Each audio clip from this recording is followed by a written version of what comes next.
Welcome back. We're back on the growing legal heat facing Donald Trump and why it's finally rattling some of its closest allies. New reporting, the pressure is unnerving Republicans who worry Trump's increasingly vulnerable. The idea that he directed Michael Cohen to commit a felony could mark a turning point for the GOP, particularly if Mueller fleshes out the allegations.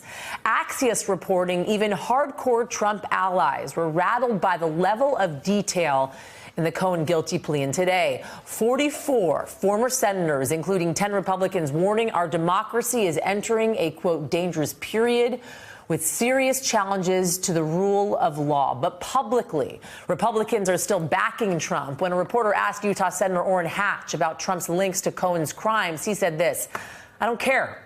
And House GOP leader Kevin McCarthy downplayed the crimes. Watch. To go forward and say there's an impeachable offense because of a campaign finance problem, there's a lot of members in Congress who would have to leave for that same place. Today, another Republican congressman disagreed with the facts of the case as well. The president's been implicated now in 2 crimes, campaign finance violations. This was in that recent filing by the Southern District of New York. Does this concern you? You know, I don't agree with the assumption that he's been accused of a crime. I don't see that here. I see that he's been implicated. The Mueller investigation. He's been implicated, Michael Cohen. I disagree with that. Well, I disagree with but that. no, that's just the truth. I don't know how you disagree with it. It's a fact. He's been implicated as directing the hush money payments. All right, with me now, Texas Congresswoman Sheila Jackson Lee, who serves on the Judiciary Committee.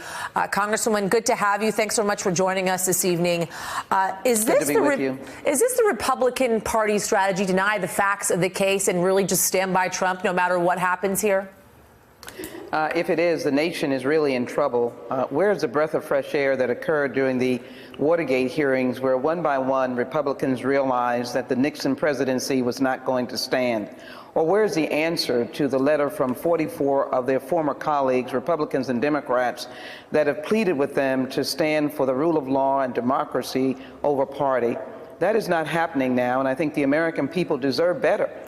Frankly, there is no call for them to make a statement about any actions of high crimes and misdemeanors, but certainly it begs the question as to whether or not they can acknowledge that these are serious accusations against Mr. Cohen, serious accusations against Mr. Manafort. They were intimately involved with the campaign. One was the lawyer for the president himself, a personal lawyer, and Mr. Manafort, you cannot deny, was intimately engaged in orchestrating Mr. Trump's journey to the convention, the Republican convention, and was a very important part of the campaign.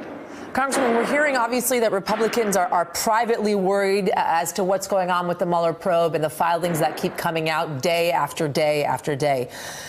The big question here is what would make them publicly come out against the president? If they're privately worried about what's going on, but publicly they're standing by the president, what would be the straw that breaks the camel's back here for them?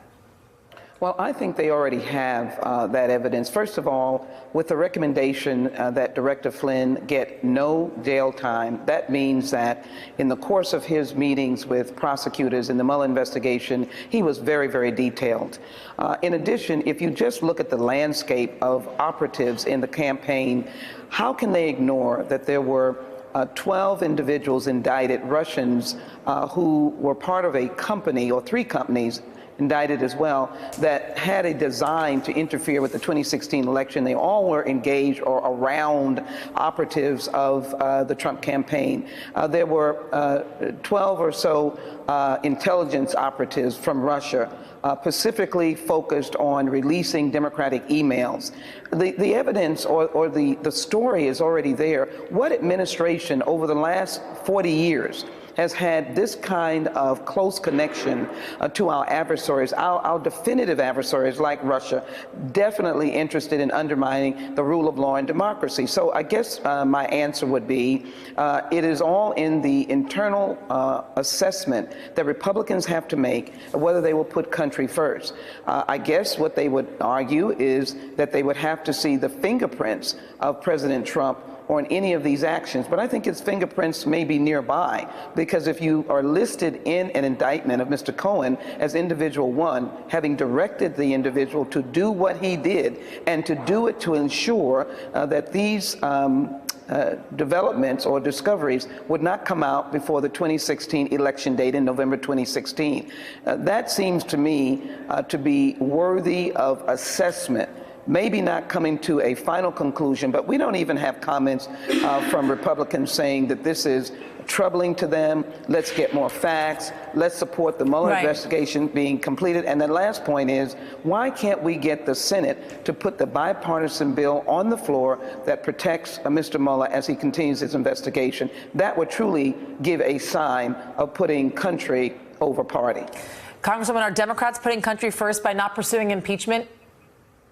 Well, here's the issue on impeachment. I think the American people understand. They've heard the word so much. They know that it is a constitutional function of high crimes and misdemeanors.